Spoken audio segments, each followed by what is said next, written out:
வணக்கம். நான் உங்கள் மோகனா.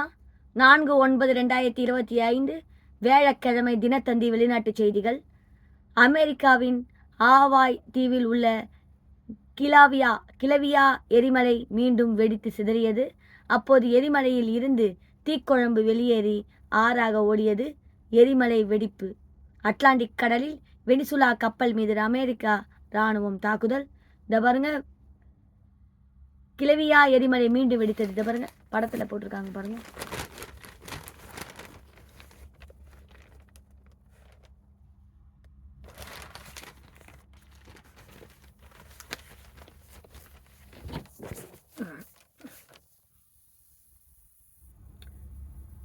பதினோரு பேர் பலி. Washington September 4. அட்லாண்டிக் கடலில் வெனிசுலா கப்பல் மீது அமெரிக்கா இராணுவம் தாக்குதல் நடத்தியது. இந்த தாக்குதலில் 11 பேர் உயிரிழந்தனர். தென் அமெரிக்கா நாடுகளான மெக்சிகோ, வெனிசுலா, சிலி, பிரேசில் உள்ளிட்ட நாடுகளில் இருந்து அமெரிக்காவுக்கு போதைப் பொருட்கள் அதிக அளவில் கடத்தப்படுகிறது. அமெரிக்கா ஜனாதிபதியாக ட்ரம்ப் பதவியேற்றதைத் தொடர்ந்து தென் அமெரிக்காவில் இருந்து அமெரிக்காவுக்கு போதைப் பொருள் கடத்தப்படுவதை ஒழிப்பதாக கூறினார். குறிப்பாக வெனிசுலா நாட்டில் 2வது முறையாக வெனிசுலா நாட்டில் அதிபராக உள்ள நிக்கோலஸ் மதுரோ உலகின் மிகப்பெரிய போதைப் பொருட்கள் கடத்த கும்பலின் தலைவராக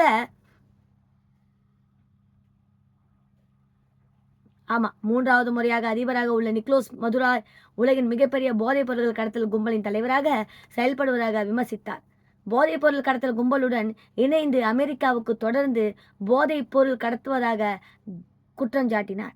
வெனிசுலா நாட்டினர் அதிபரின் இரட்டை வேடத்தை கலைப்பேன் என்றும் தெரிவித்தார். மேலும் நிக்கோலஸ் மதுரோவுக்கு பிடிவாரண்டு பிறப்பித்து 415 கோடி வெகுமதியும் அறிவித்தார். மதுரோவுடன் தொடர்புடைய டேராடின் ராகுவா என்ற அமைப்பை பயங்கரவாத அமைப்பாக தெரிவித்தார்.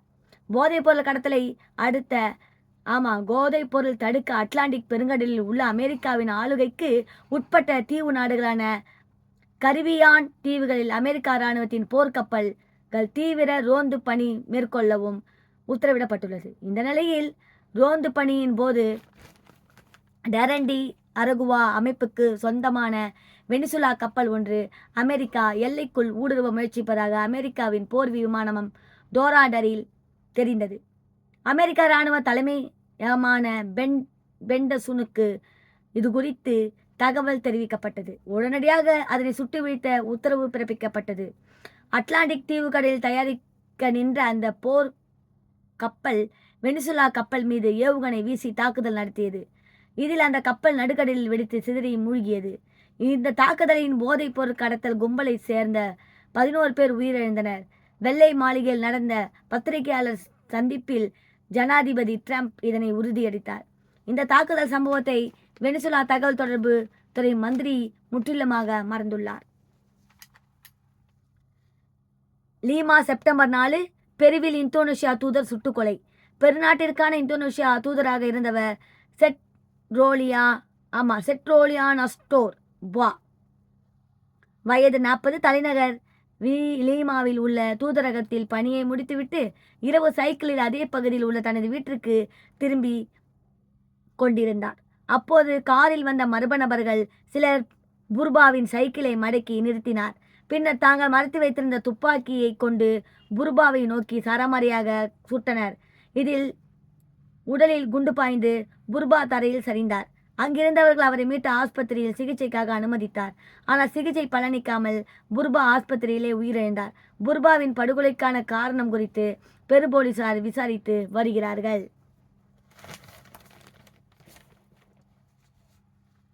மாசி செப்டம்பர், ஆப்பிரிக்கா நாட்டில் ஓரின சேர்க்கையாளர்களுக்கு தடை. மாலி செப்டம்பர் 4. ஆப்பிரிக்கா நாடுகளில் பெரும்பாலும் ஓரின சேர்க்கைக்கு சட்டப்பூர்வ தடை விதிக்கப்பட்டுள்ளது. ஆப்பிரிக்காவின் மேற்கு நாடான புர்கினோ பாசோவிலும் ஓரின சேர்க்கைக்கு வாய்மொழியாக தடை விதித்து அந்த நாட்டின் இராணுவ அரசாங்கம் உத்தரவு பிறப்பித்திருந்தது. நாட்டில் ஓரின சேர்க்கைக்கான தடைக்கு விலக்கு அளிக்க வேண்டும் என தொடர் போராட்டம் நடத்தப்பட்டது. இதனை மீறி நாட்டில் ஓரின சேர்க்கைக்கு தடை விதிப்பதற்கான மசோதா நாடாளுமன்றத்தில் தாக்கல் செய்யப்பட்டது. பெரும்பாலான எம்பிக்களின் ஆதரவில் இந்த தடை மசோதா ஒருமனதாக நிறைவேற்றப்பட்டது. மீறுபவர்களுக்கு 5 ஆண்டுகளுக்கு சிறை தண்டனையும் அபராதம் விதிக்கப்படும் என உத்தரவிடப்பட்டுள்ளது. பிரிஸ்பேன் செப்டம்பர் 4 விமான கழிவறையில் திடீர் அரைப்பு, நடுவானில் பயணிகளுக்கு ஏற்பட்ட சோதனை. இந்தோனேஷியாவின் பாலி தீவுகளில் இருந்து ஆஸ்திரேலியாவின் பிரிஸ்பேன் நகருக்கு விர்ஜீனியா ஆஸ்திரேலியா நிறுவன விமானம் இயக்கப்பட்டது. இந்த விமானத்தின் பெண்கள், முதியவர்கள், சிறு குழந்தைகள் உள்பட 120க்கும் மேற்பட்டோர் பயணித்தனர். நடுவானில் அந்த விமானம் சென்றபோது விமானத்தில் இருந்த 3 கழிவறைகளிலும் திடீர் அடைப்பு ஏற்பட்டது. இதனால் பயணிகள் இயற்கை உபாதை கழிக்க முடியாமல் அவதியடைந்தனர். 6 மணி நேரத்தில் பயணிகள் அவசரத்துக்கு பிளாஸ்டிக் பாட்டில்களை பயன்படுத்திக் கொள்ளவும் அறிவுறுத்தப்பட்டனர். பின்னர் விமானம் தரையிறங்கத்திற்கு பிறகு விமானம் நிறுவனம் சார்பில் பயணிகளிடம் மன்னிப்பு கோரப்பட்டது. இருப்பினும் இந்த விமானத்தில் பயணம் செய்த பலர் ஆஸ்திரேலியா கோர்ட்டில் வழக்கு தொடர்ந்துள்ளனர். ஜகர்த்தா செப்டம்பர் 4 இந்தோனேஷியாவில் சத்துணவு சாப்பிட்ட 400 குழந்தைகளுக்கு வாந்தி, மயக்கம். இந்தோனேஷியாவில் 12 வயதுக்கு உட்பட்ட குழந்தைகள் மற்றும் கர்ப்பிணி பெண்களுக்கு சத்துணவு வழங்கும் திட்டத்தை நாட்டின் மத்திய அரசாங்கம் அறிமுகப்படுத்தியுள்ளது. அதன்படி பெங்களூர் மாகாணத்தில் உள்ள பள்ளிகளில் படிக்கும் குழந்தைகளுக்கு அரசு பள்ளிக்கூடத்தில் இருந்து சமைத்து எடுத்து வரப்பட்ட சத்துணவு பரிமாற்றப்பட்டது. பல்வேறு பள்ளிகளில் படிக்கும் மாணவர்கள் இந்த உணவை சாப்பிட்ட உடன் வாந்தி எடுத்து மயங்கி விழுந்தனர்.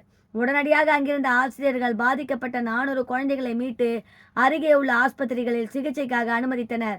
டாக்டர்கள் பரிசோதனையில் அவர்கள் சாப்பிட உணவில் விஷம் கலந்திருப்பதாக தெரிவித்தனர். இதுகுறித்து போலீசார் வழக்கு பதிவு செய்து விசாரணை நடத்தி வருகிறார்கள். அடுத்தது பாருங்க, உலகை சுற்றி அமெரிக்கா பாருங்க. அமெரிக்கா ஜனாதிபதியாக டிரம்ப் பதவியேற்றதை தொடர்ந்து நாட்டில் உரிய ஆவணங்கள் இன்றி வசித்து வரும் வெளிநாட்டவர்களை கைது செய்து வெளியேற்றி வருகிறார். இது சட்டவிரோதம் என கூறி வெளிநாட்டவர்கள் டிரம்ப் அரசாங்கத்திற்கு எதிராக பல்வேறு வழக்குகளை தொடர்ந்துள்ளார். இந்த நிலையில் இந்த வழக்குகளை எதிர்கொள்ள இராணுவ அமைச்சக சார்பில் 600 வக்கீல்களை பணிக்கு அமர்த்தியுள்ளது. பிரான்ஸ் நாட்டின் மார்செல்ஸ் நகரில் உள்ள வணிக வளாகத்திற்குள் துனிசியா நாட்டை சேர்ந்த வாலிபர் ஒருவர் நுழைந்தார். அங்கு சுற்றி பார்த்து கொண்டிருந்த போது திடீரென மறைத்து வைத்திருந்த கத்தியை கொண்டு அங்கிருந்தவர்கள் தாக்கினர். சம்பவ இடத்திற்கு விரைந்து வந்த போலீசார் துளசியா வாலிபரை துப்பாக்கியால் சுட்டு கொன்றனர். இந்த கத்திக்குத்து சம்பவத்தில் 5 பேர் படுகாயம் அடைந்தனர். ஆப்கானிஸ்தான் கடந்த ஞாயிற்றுக்கிழமை நள்ளிரவில் பயங்கர நிலநடுக்கம் ஏற்பட்டது. ரிக்டர் அளவுகோலில் 6 புள்ளிகள் பதிவான இந்த நிலநடுக்கம் நாங்கர்ஹார் மாகாணங்களை தாக்கியது. இதில் 1400 மேற்பட்டோர் உயிரிழந்தனர். பலி எண்ணிக்கை மேலும் அதிகரிக்கும் என அஞ்சப்படுகிறது. இந்த நிலையில் ஆப்கானிஸ்தானில் மீண்டும் நிலநடுக்கம் ஏற்பட்டது. கிழக்கு பகுதியில் உள்ள மலைப்பகுதியில் ஏற்பட்ட சில நிலநடுக்கம் 5.1 புள்ளிகளாக ரிக்டர் அளவுகோலில் பதிவானது. இதனால் பொதுமக்கள் அச்சமடைந்தனர். பஹ்ரைன் நாட்டிற்கு வந்த சுற்றுலா பயணிகள் அனுமதியின்றி கஞ்சா வைத்திருப்பதற்காக புகார் எழுந்தது. அதன் பேரில் வங்காளதேசம் நாட்டை சேர்ந்த 3 வாலிபர்களை போலீசார் கைது செய்தனர்.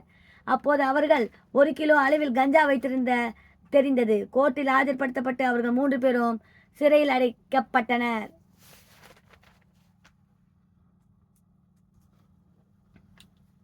இத்துடன் இந்த வெளிநாட்டு செய்திகள் முடிவடைகிறது. மேலும் வேறொரு செய்தியுடன் நான் உங்களை சந்திக்கிறேன். அதுவரை டாடா பை பை சொல்லி விடைபெறுகிறேன். உங்கள் மோகனா. நன்றி, வணக்கம்.